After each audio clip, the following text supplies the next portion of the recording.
वो तुमसे प्यार नहीं करती। उसे ये पसंद है कि तुम उसे कैसा महसूस कराते हो। तुम्हें लगता था कि तुम विशेष हो। तुम्हारी दयालुता, तुम्हारी निष्ठा, तुम्हारे बलिदान का कुछ मतलब है। लेकिन जितना अधिक तुमने दिया, उतना ही तुम्हारा महत्व कम हुआ। तुम तक पहुंचना आसान हो गया, तुम्हें खुश करना आसान हो गया और तुम्हें नजरअंदाज करना आसान हो गया। और उस पल में तुम उसकी नजरों में एक पुरुष होना छोड़कर एक उपकरण बन गए। शोपेनहावर महिलाओं से नफरत नहीं करते थे। उसने उन्हें स्पष्ट रूप से देखा। उन्होंने इसे प्रकृति द्वारा बिछाया गया जाल बताया, एक जैविक भ्रम जो सौंदर्य, इच्छा और भावनात्मक निर्भरता के माध्यम से पुरुषों को गुलाम बनाने के लिए बनाया गया है। जिस तरह से वह अपना सिर झुकाती है, उसकी आवाज में कोमलता है। जिस क्षण वह तुम्हारा हाथ छूती है, से लेकर उसके आंसू बहने तक, ये हेरफेर नहीं है, ये सहज प्रवृत्ति है। प्रकृति तुम्हारी भावनाओं की परवाह नहीं करती।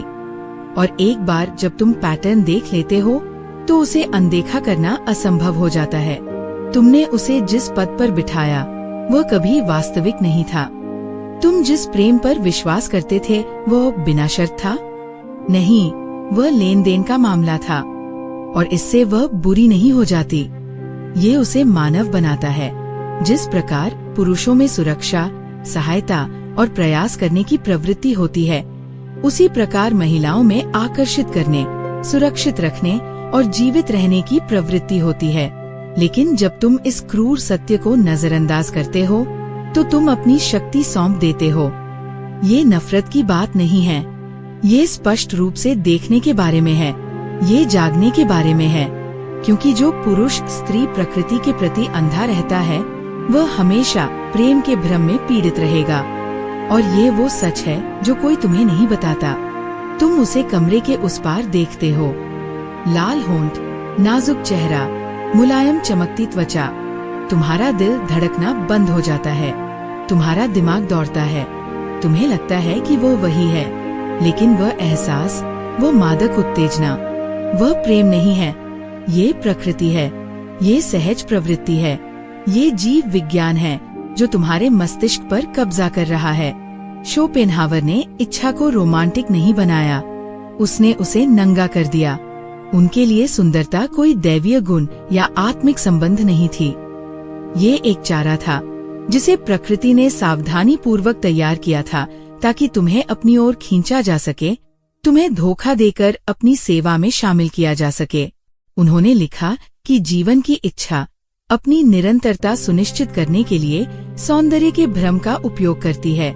दूसरे शब्दों में कहें तो वह बेदाग त्वचा, वो सम्मोहक आवाज, उसकी मुस्कान का वो उत्तम वक्र, ये सब तुम्हारे लिए नहीं है। ये वो नहीं है। ये प्रकृति है जो उसे अपने एजेंडे को आगे बढ़ाने के लिए एक साधन के रूप में उपयोग कर रही है। वह पीड़ादायक, हताश खिंचाव जो तुम किसी खूबसूरत महिला को देखते समय महसूस करते हो, ये पवित्र नहीं है। ये रोमांटिक नहीं है। ये एक जाल है। तुम्हारे डीएनए में लिखा एक प्राचीन प्रोग्राम तुम्हें पीछा करने, सेवा करने, आत्मसमर्पण करने के लिए कहता है, भले ही इसके लिए तुम्हें अपना सब कुछ गंवाना पड़े। शोपेनहावर ने कुछ बहुत ही परेशान करने वाली बात देखी। पुरुष जिसे प्यार कहते हैं, वह अक्सर छिपी हुई इच्छा मात्र होती है। तुम उसके प्रति आकर्षित नहीं हो रहे हो। तुम उस चीज के प्रति आकर्षित हो रहे हो जिसका वह प्रतिनिधित्व करती है। युवापन, प्रजनन क्षमता, कोमलता, मान्यता। और उसे प्रयास करने की भी आवश्यकता नहीं है। उसकी मुस्कान व्यक्तिगत लगती है, लेकिन ये सामान्य है। उसका आकर्षण अनोखा लगता है, लेकिन ये जैविक है। ये धोखा नहीं है, ये डिजाइन है। मैं तुम्हें एथन के बारे में बताता हूँ। एथन एक अच्छा आदमी था, वफादार, दयालु, भावनात्मक रूप से उपलब्ध। उसकी मुलाकात एक लड़की से हुई जो उसे बिल्कुल सही लगी।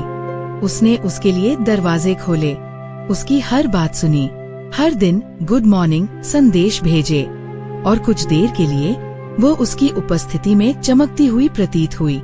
उसे लगा कि उसे अपना जीवन साथी मिल गया है। लेकिन धीरे धीरे चीजें बदल गईं। वह दूर हो गई, कम प्रतिक्रिया देने लगी, कम प्रभावित हुई। वह जितना अधिक देता, वो उतना ही कम उसका मूल्यांकन करती। क्यों? क्योंकि एथन प्रकृति को नहीं समझता था। उनका मानना था कि आकर्षण का मतलब अच्छा होना है, लेकिन प्रकृति अच्छे लोगों को पुरस्कृत नहीं करती। ये शक्ति, अप्रत्याशितता, क्षमता को पुरस्कृत करती है। एथन नियमों को जाने बिना खेल खेल रहा था। आधुनिक पुरुषों का पालन पोषण कल्पनाओं, डिज्नी प्रेम कहानियों, रोमांटिक कॉमेडी, आत्मिक साथियों के बारे में इंस्टाग्राम कैप्शन पर होता है, लेकिन शोपेनहावर का मानना था कि ये सब एक खतरनाक भ्रम था। उन्होंने लिखा, प्रेम एक आध्यात्मिक धोखा है। ये हमें ये विश्वास दिलाता है कि हम स्वतंत्र रूप से चुनाव कर रहे हैं, जबकि वास्तव में हम इस प्रजाति के गुलाम हैं। तुम प्यार में नहीं पड़ते, तुम प्रोग्रामिंग में आ जाते हो। उसके शरीर की ओर वह चुंबकीय खिंचाव, अचानक ये एहसास कि तुम उसके लिए मर जाओगे। ये तुम नहीं चुन रहे हो। ये जीवन की इच्छा है जो तुम्हारे माध्यम से कार्य करती है तथा तुम्हें प्रजन का सेवक बनाती है। और उसकी सुंदरता, उसकी मधुरता, वे उपकरण हैं, जीवित रहने के तंत्र हैं, सचेत हेरफेर नहीं बल्कि अचेतन विकास। शोपेनहावर ने कहा था, स्त्री का आकर्षण प्रकृति का मुखौटा है, एक मुखौटा जो केवल पुरुष को फंसाने के लिए पहना जाता है। और एक बार भ्रम दूर हो जाने पर वास्तविकता जोरदार प्रहार करती है। यही त्रासदी है। आजकल पुरुष ध्यान को स्नेह समझ लेते हैं, वे इच्छा को भाग्य समझ लेते हैं। वे सोचते हैं कि किसी सुंदर स्त्री द्वारा चुने जाने का मतलब है कि वे मूल्यवान हैं, लेकिन सच तो ये है कि इसका मतलब सिर्फ इतना है कि वे उपयोगी हैं, उसकी जरूरतों, उसकी असुरक्षाओं, उसके अस्तित्व के लिए उपयोगी। और जैसे ही तुम उपयोगी होना बंद कर देते हो, आकर्षण गायब हो जाता है। देखो, सुंदरता आकर्षित करती है, लेकिन सुंदरता कोई प्रतिबद्धता नहीं रखती। ये तुम्हें वफादार नहीं बनाती, ये गहराई की गारंटी नहीं देती। शोपेनहावर ने इसे बेहद स्पष्टता से देखा। पुरुष एक सपने में जीते हैं, महिलाएं उस सपने का हिस्सा है, लेकिन सपना सच नहीं है। अगर तुम्हें लगता है कि ये सिर्फ पुराना दर्शन है, तो दोबारा सोचो। हर बार जब तुम उसकी सुंदरता पर मोहित हो जाते हो, हर बार जब तुम उसे अलग होने का तमगा देते हो, हर बार जब तुम अपनी भावनाओं के आधार पर भविष्य की कल्पना करते हो, तो तुम उस जाल में फंस जाते हो जिसके बारे में शोपेनहावर ने चेतावनी दी थी। तुम एक संप्रभु पुरुष होना छोड़कर एक साध्य का साधन बन जाते हो। तुम कड़ी मेहनत करते हो, अच्छे कपड़े पहनते हो, ज्यादा कमाते हो, ये सब उसका ध्यान जीतने के लिए, और उसे मांगने की भी जरूरत नहीं है। प्रकृति उसके लिए ये सब करती है। उसकी सुंदरता शब्दों से ज्यादा जोरदार बोलती है, और तुम्हारी सहज प्रवृत्ति अंधी, प्राचीन और शक्तिशाली बिना सवाल किए उसकी आज्ञा मानती है। तो तुम क्या करते हो? तुम जागते हो। तुम अपनी कीमत उसके ध्यान से अलग कर देते हो। तुम इच्छाओं को नियति की तरह देखना बंद कर देते हो। शोपेनहावर ने कभी नहीं कहा कि प्रेम असंभव है। उन्होंने कहा कि बिना जांचे परखे प्रेम खतरनाक होता है। जब तुम समझ जाते हो कि तुम्हारी इच्छा के पीछे क्या है, तो तुम अपनी शक्ति वापस पा लेते हो। तुम भ्रम का पीछा करना बंद कर देते हो। तुम सहज प्रवृत्ति की सेवा करना बंद कर देते हो, और तुम साफ देखना शुरू कर देते हो। तुम उसकी सुंदरता की प्रशंसा कर सकते हो, तुम उसके स्वभाव का सम्मान कर सकते हो, लेकिन तुम्हें कभी भी भ्रम की पूजा नहीं करनी चाहिए, क्योंकि एक बार तुम ऐसा कर लेते हो तो तुम शिकार बन जाते हो। तो पुरुष क्यों गिरते हैं? वे क्यों घुटने टेकते हैं? सिर्फ सुंदरता के आगे नहीं, बल्कि उसके पीछे छिपे भ्रम के आगे। जवाब आसान नहीं है। ये सिर्फ जीव विज्ञान नहीं है, यह मनोविज्ञान, विकास और सदियों का रोमांटिक भ्रम है। ये सब तब तक डोरियां खींचते रहते हैं जब तक कि पुरुष कठपुतली न बन जाए। आइए इसे समझते हैं। जिस क्षण से तुम पैदा हुए हो, दुनिया तुम्हें प्रोग्रामिंग करना शुरू कर देती है। डिज्नी तुम्हें एक युवती दिखाता है, हॉलीवुड उसे एक प्रभामंडल देता है, और हर गाना, हर परीक्षा, हर दुखद रोमांस तुम्हें एक ही झूठ बताता है। अगर तुम उससे काफी प्यार करते हो तो तुम काफी होंगे। यहीं से जाल शुरू होता है। आदर्शीकरण। तुम उसे नहीं देखते, तुम उसके चेहरे पर एक कल्पना देखते हो। तुम्हारा दिमाग खाली जगहों को भर देता है। वह दयालु है, वह मासूम है, वह पवित्र है, वह तुम्हें समझती है। लेकिन ये उसकी वास्तविकता नहीं है, ये तुम्हारा प्रक्षेपण है। तुमने एक महिला को लिया और उसे देवी में बदल दिया। और पुरुष देवियों के साथ क्या करते हैं? वे पूजा करते हैं, तब भी जब वो इसके लायक नहीं होती। मनोवैज्ञानिक इसे प्रक्षेपी आदर्शीकरण कहते हैं। इसका मतलब है कि तुम उससे प्यार नहीं करते जो वह है, तुम उससे प्यार करते हो जो तुम चाहते हो। एक कठोर दुनिया में एक कोमल जगह, तुम्हारे अकेलेपन का इलाज, तुम्हारी अराजकता को शांत करने के लिए एक कल्पना। लेकिन जिस क्षण तुम किसी पर एक कल्पना का प्रक्षेपण करते हो, तुम उसे स्पष्ट रूप से देखना बंद कर देते हो। तुम लाल झंडों को नजरअंदाज कर देते हो, तुम हेर फेर को तर्कसंगत बनाते हो, तुम ठंडेपन को माफ कर देते हो। क्योंकि अगर देवी में खामियां हैं, तो भ्रम टूट जाता है। और ज्यादातर पुरुष जागने की बजाय खून बहाना पसंद करते हैं। लेकिन मनोवैज्ञानिक परत पूरी कहानी नहीं है। हमारे डीएनए में कुछ गहरा, पुराना लिखा हुआ है। विकास ने पुरुषों को प्रदाता, पीछा करने, प्रभावित करने, त्याग करने के लिए बनाया है। क्यों? क्योंकि प्रकृति में महिलाओं तक पहुंच विरासत के बराबर है।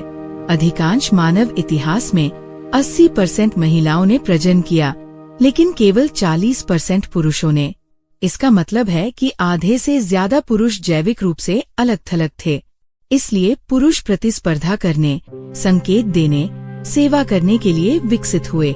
इसीलिए आज का पुरुष अपनी नैतिकता से समझौता करेगा, हफ्ते में 60 घंटे काम करेगा, विलासिता की चीजें खरीदेगा जो वो वहन नहीं कर सकता। और ये सब उसके पूर्वजों ने जो लड़ा और जिसके लिए मर गए, उसका ध्यान पाने के लिए।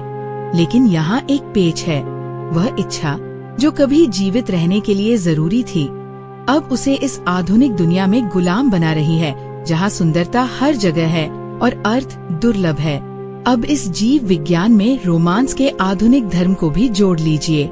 हम अब देवताओं में विश्वास नहीं करते, लेकिन हम एक में विश्वास करते हैं।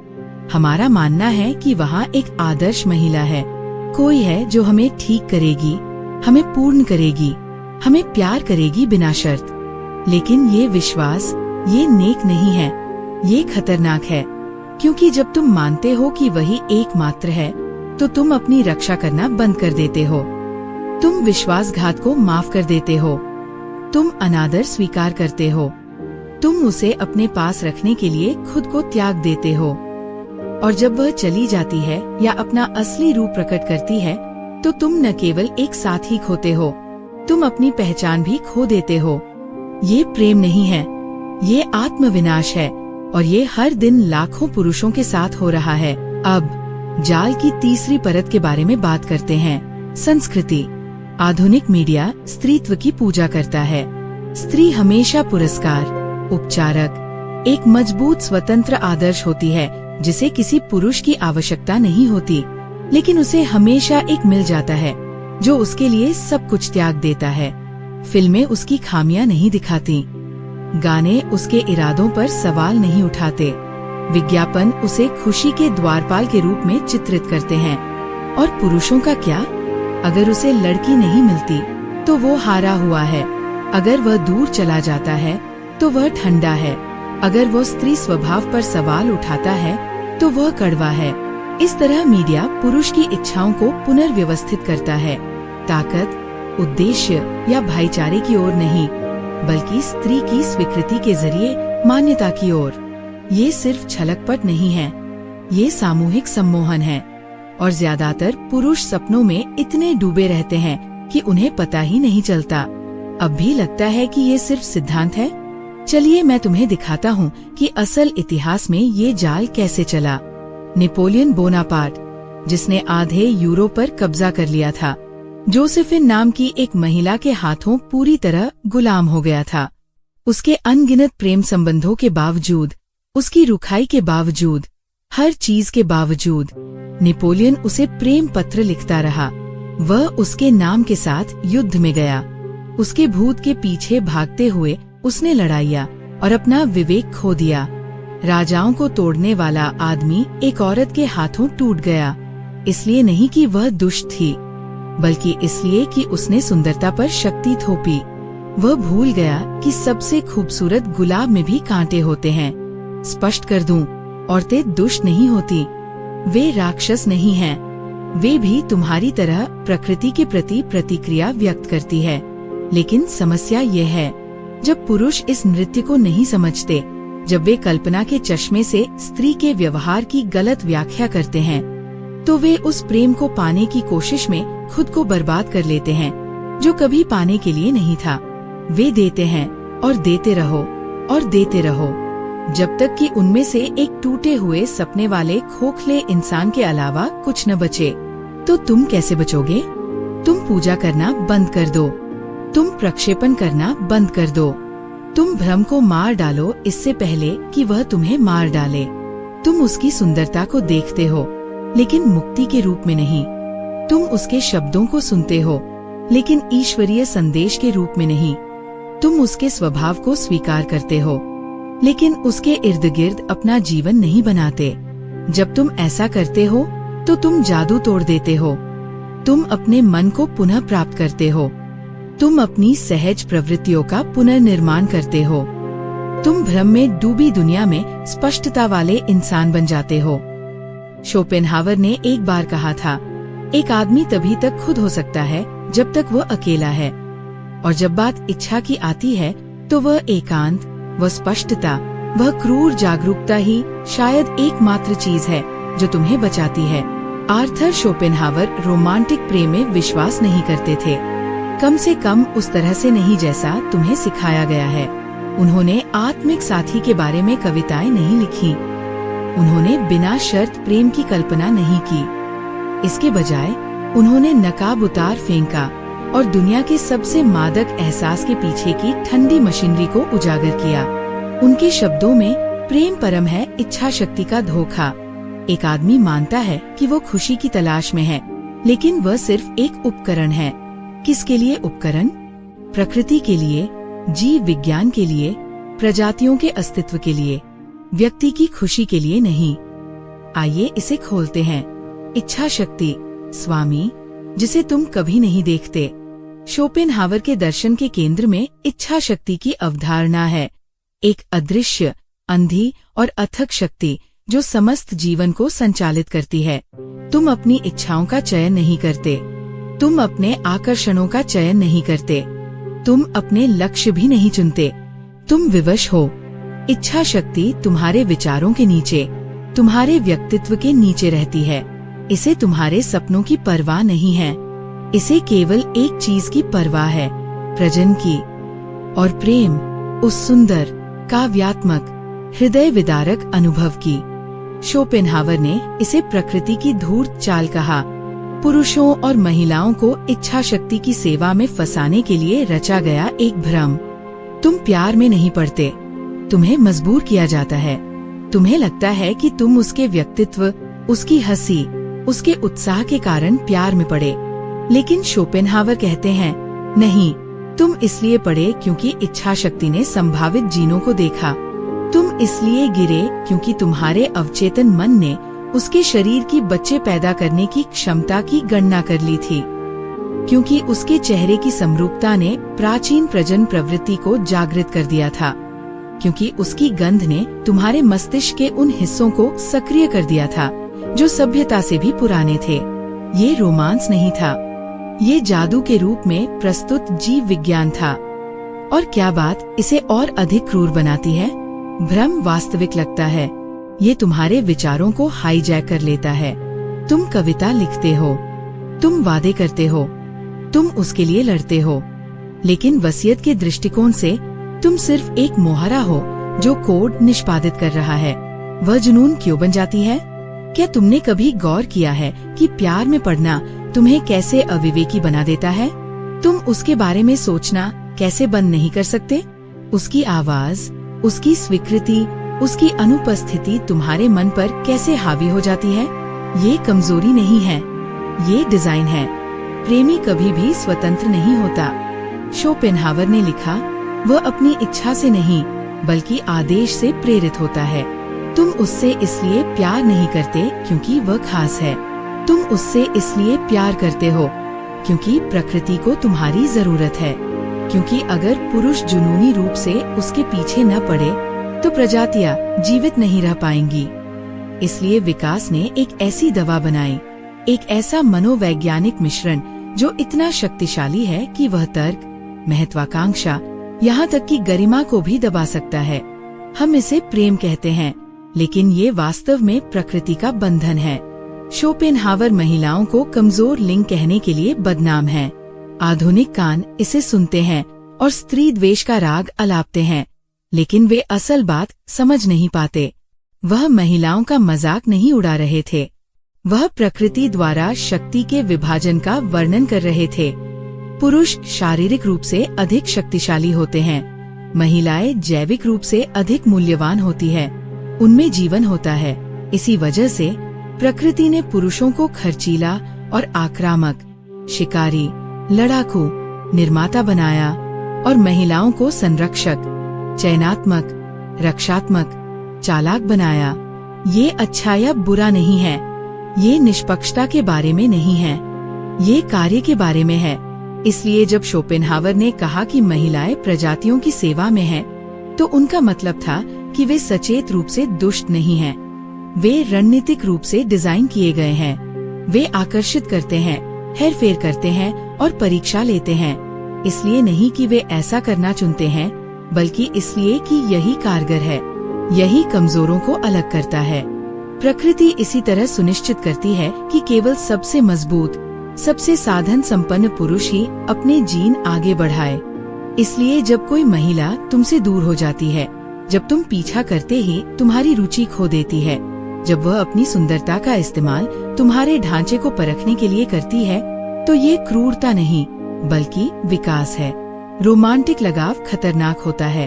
तो शोपेनहावर ने पुरुषों को प्रेम से पूरी तरह बचने की चेतावनी क्यों दी?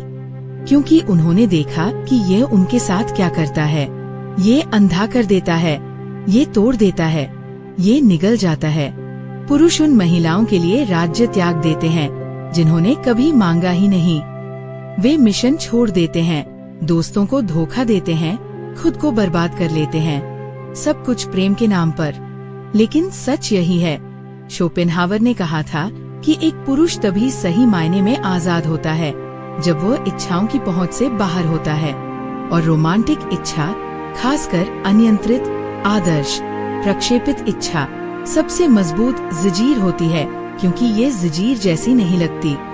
ये मोक्ष जैसा लगता है जब तक कि बहुत देर न हो जाए। महान झूठ तो यही है क्रूर सत्य। जैसा कि हम जानते हैं, प्रेम महान नहीं है, ये ईश्वरीय नहीं है, ये एक अच्छा इंसान होने का पुरस्कार नहीं है। यह एक तंत्र, एक व्यवस्था, एक कार्यक्रम है जो भावनाओं का उपयोग करके जैविक क्रियाएं करता है। और एक बार जब तुम इसे देख लेते हो, एक बार जब तुम समझ जाते हो कि तितलियां, जुनून, दिल टूटना, ये सब जाल के लक्षण हैं, तो तुम शिकार होना बंद कर देते हो। तुम अभी भी प्रेम को महसूस कर सकते हो, तुम अभी भी सुंदरता से प्रभावित हो सकते हो, लेकिन तुम फिर कभी इसके गुलाम नहीं बनोगे। ज्यादातर पुरुष अपना पूरा जीवन झूठ की पूजा करते हुए बिताते हैं। वे अर्थ खोजने की उम्मीद में महिलाओं के पीछे भागते हैं। वे चुने जाने की उम्मीद में खुद को रोमांस की वेदी पर अर्पित करते हैं। लेकिन एक बार जब तुम शोपेनहावर को समझ लेते हो, एक बार जब तुम प्रेम को एक वरदान के रूप में नहीं बल्कि एक योजना के रूप में देखते हो, तो तुम महिलाओं से घृणा नहीं करते, तुम जीवन से विमुख नहीं होते, तुम बस मुक्त हो जाते हो। तुम उसकी सुंदरता देखते हो, लेकिन सत्य के रूप में नहीं। तुम अपनी इच्छा महसूस करते हो, लेकिन उसका पालन नहीं करते। तुम खेल को समझते हो, लेकिन अपना रास्ता खुद चुनते हो। यही पुरुषत्व की स्पष्टता, शक्ति और शांति की शुरुआत है। विवाह करना, अपने अधिकारों को प्राप्त करना और अपने अधिकारों को दोगुना करना है। शोपेनहावर ने एक बार मुस्कुराते हुए कहा था, कर्तव्यों से नफरत है, इसलिए नहीं कि उन्हें प्यार से नफरत थी, बल्कि इसलिए कि वे इसे समझते थे। और अब तुम भी, तुम्हें फिल्मों, गानों, कहानियों से उन पुरुषों द्वारा झूठ बोला गया है जो ज्यादा नहीं जानते थे। तुम्हें बताया गया था कि जीवन का सबसे बड़ा लक्ष्य उसका दिल जीतना, चुना जाना, प्यार पाना, उसके लिए काफी होना है। लेकिन सच ये है, तुम्हें कभी उसका पीछा नहीं करना था। तुम्हें वह बनना था, वह आदमी जो भीख नहीं मांगता, वह आदमी जो टूटता नहीं, वह आदमी जिस पर कोई कब्जा नहीं कर सकता। एक बार जब तुम समझ जाते हो कि शोपेनहावर ने क्या देखा, तो प्यार ईश्वरीय नहीं बल्कि रणनीतिक होता है। जादू फीका पड़ने लगता है। उसकी मुस्कान की चापलूसी, उसकी खामोशी का रहस्य, उसकी दूरी का दर्द, सब अपनी ताकत खो देते हैं। इसलिए नहीं कि तुम कड़वे हो जाते हो, इसलिए नहीं कि तुम महसूस करना बंद कर देते हो, बल्कि इसलिए कि तुम आखिरकार तंत्र को समझ जाते हो। तुम अपनी भावनाओं को आदेशों के रूप में समझना बंद कर देते हो और उन्हें संकेतों के रूप में देखने लगते हो। तुम आकर्षण को सच्चाई समझना बंद कर देते हो। तुम ये मानना बंद कर देते हो कि तुम्हारी कीमत उसके ध्यान से मापी जाती है। तुम ज्वाला थे, पतंगा। तुम्हें जिंदगी भर उसकी परिक्रमा करना, उसे जीतना, उसे प्रभावित करना, अपनी कहानी उसके इर्द गिर्द केंद्रित करना सिखाया गया। लेकिन क्या हो अगर वो कभी केंद्र ही न रही? क्या हो अगर तुम हो? पुरुषत्व जब विचलित न हो, साम्राज्य खड़ा करता है। वो किताबें लिखता है, युद्ध लड़ता है, वास्तविकता को आकार देता है। लेकिन जब वो सुंदरता से सम्मोहित हो जाती है तो ढह जाती है। जैसे दलीला की गोद में सैमसन, जैसे महान राजा एक चुंबन के लिए अपने राज्य जला देते हैं। वे कमजोर पुरुष नहीं थे, वे बस अंधे थे। पुनर्निर्देशन ही शक्ति है। इतिहास के सबसे शक्तिशाली पुरुषों ने अपनी इच्छाओं को दबाया नहीं, उन्होंने उसे पुनर्निर्देशित किया। लियोनार्डो दा विंची ने कभी शादी नहीं की, नीत्शे अकेले मरे। शोपेनहावर रोमांस के बंधन से अछूते जीवन जीते रहे ताकि वो दुनिया को निर्मम स्पष्टता से देख सकें। इसका मतलब ये नहीं कि तुम प्यार को अस्वीकार कर दो, इसका मतलब है कि अब तुम्हें उसकी जरूरत नहीं है।